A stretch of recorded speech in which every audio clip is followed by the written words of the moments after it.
बसंती। मीनल एक दिन शोले देख रही होती है। उसे बसंती का कैरेक्टर बहुत अच्छा लगता है। उसने बसंती को देखने के लिए कई बार शोले देखी होती है। उसे वो कैरेक्टर इतना पसंद आ जाता है कि उसे खुद पता नहीं चलता कि कब वो खुद बसंती की तरह बात करने लग जाती है। एक दिन उसका पति संजय उससे कहता है, मीनल, मेरी घड़ी कहाँ रखी है? टेबल पर ही तो रखी थी, मिल नहीं रही। अब मैं बोलूंगी तो बोलोगे कि बोलती है, क्योंकि देखने वाली बात ये है कि जब घड़ी घर में है ही नहीं तो टेबल पर रखी होगी कैसे? क्योंकि अगर रखी नहीं होगी तो मिलेगी कैसे? अरे क्या बोल रही हो मिनल, साफ साफ बोलो ना। क्योंकि मुझे ज्यादा बोलने की आदत तो है नहीं, पर अगर आप पूछ ही रहे हैं तो मैं बता देती हूँ कि आपकी घड़ी हो गई थी बंद। तो आपने कहा था कि दुकान में दिए आओ बनवाने को। अब दिए आए हो तो चूंकि आपको याद ही नहीं है। हो याद आया, मैंने ही तो कहा था तुमसे। देखो अब हो गई ना बात साफ। तो आप कहोगे कि सॉरी मिनल, मैंने तुम्हारा सुबह का वक्त खराब किया। पर देखने वाली बात है कि वक्त तो खराब हुआ ही है, पर मिनल इतनी भी बेवकूफ नहीं है कि अपना और वक्त खराब करे। इसलिए मैं जा रही हूँ किचन में। जय राम जी की। मीनल किचन में चली जाती है और संजय हैरान रह जाता है। अरे बहू, आज क्या बन रहा है खाने में? मम्मी जी, खाने में तो वही बनेगा ना जो सब्जी आपके बेटे खरीद के लाए थे। गोभी लाए थे तो वही बना रही हूँ। अब समझने वाली बात ये है कि आपको अगर कुछ और बनवाना था तो आप कह देती तो मैं बना देती। मीनल को तो कभी कोई काम करने में आलस आता ही नहीं।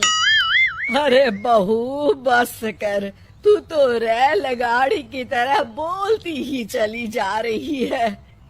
मम्मी जी, वैसे तो मेरी आदत ज्यादा बक बक करने की है नहीं। वो तो आपने मुझसे पूछा कि क्या बना रही हो तो मैंने आपको बता दिया।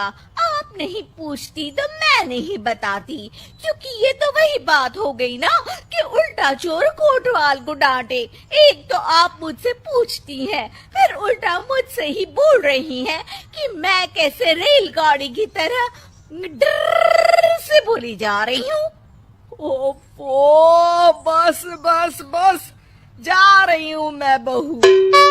हाँ हाँ तो जाइए ना, मैंने थोड़ी ना आपको रोक कर रखा है कि रुकिए मेरे साथ बातें करिए। मीनल की बक बक बंद ही नहीं हो रही थी और उसकी सास रसोई से बाहर चली जाती है। बाप रे बाप, बोल बोल कर बहू ने तो मेरे कान में ही दर्द कर दिया। लगता है कि इसमें बसंती की आत्मा आ गई है। मिनल अपने कमरे में मैगजीन पढ़ रही होती है, तभी उसकी सास वहाँ आती है। अरे मम्मी जी, आज आप इस वक्त मेरे कमरे में, वैसे मुझे कोई प्रॉब्लम तो नहीं है, पर आप इस वक्त सो रही होती हैं तो इसलिए मैंने पूछा, वरना मेरा कोई ऐसा इरादा नहीं था। क्योंकि आप सास हैं, आप कभी भी कहीं भी आ जा सकती हैं। ओफो, बस भी कर बसंती, मेरा मतलब है मीनल, और मेरी बात ध्यान से सुन। हाँ हाँ मम्मी जी, मैं कब आपकी बात ध्यान से नहीं सुनती। अरे संजय के जन्मदिन के लिए मैं और तेरे ससुर उसे एक सोने की चेन देने की सोच रहे हैं। क्या लगता है तुझे, पसंद आएगी ना उसे ये गिफ्ट? क्योंकि सोचने वाली बात ये है कि इन्हें मैंने कभी सोने की चेन पहने तो देखा नहीं। अब देखा नहीं तो पता कैसे चलेगा कि इन्हें चेन पसंद आएगी या नहीं आएगी। ओफो, बंद करना अपना ये रेडियो प्रोग्राम। बस मैं तुझे बताने आई थी कि उसके जन्मदिन के लिए ये सरप्राइज है, तो तू उसे बताना मत, ठीक है? मम्मी जी, मैं कहाँ किसी को कुछ बताती हूँ। आप बिल्कुल भी फिक्र मत करिए, क्योंकि देखने वाली बात ये है। हाँ, वो जो भी बात है ना, मुझे नहीं पता करनी। मैं जा रही हूँ जय राम जी की। जय राम जी की। पूरा परिवार साथ बैठकर नाश्ता कर रहा होता है और संजय फोन पर न्यूज़ पढ़ रहा होता है। क्योंकि वैसे तो आप एक साथ एक बार में कई काम कर सकते हैं, पर सोचने वाली बात ये है कि एक बार में 2 काम करने चाहिए या नहीं। क्योंकि अगर आप फोन पर ध्यान लगाएंगे तो नाश्ता ठंडा हो जाएगा, और नाश्ता ठंडा हो गया तो आपको पसंद नहीं आएगा। अच्छा, ठीक है, रख दिया मैंने फोन। बस तुम शुरू मत हो जाओ फिर से। मैं तो न्यूज़ में देख रहा था कि सोने के रेट कितने बढ़ गए हैं। हाँ बेटा, महंगाई बढ़ रही है ना। मीनल सोने की बात सुनकर रसोई से बाहर आ जाती है।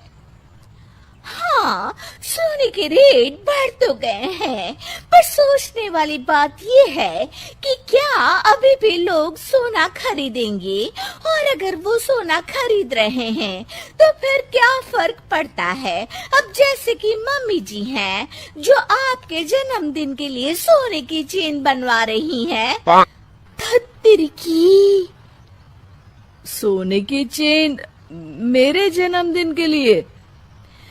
सास और ससुर मीनल की तरफ देखकर अपना सर पकड़ लेते हैं। क्योंकि अब सोचने वाली बात ये है कि गलती तो मुझसे हुई है, तो माफी भी मांग ही लेती हूँ, पर सवाल ये उठता है कि माफी मिलेगी या नहीं।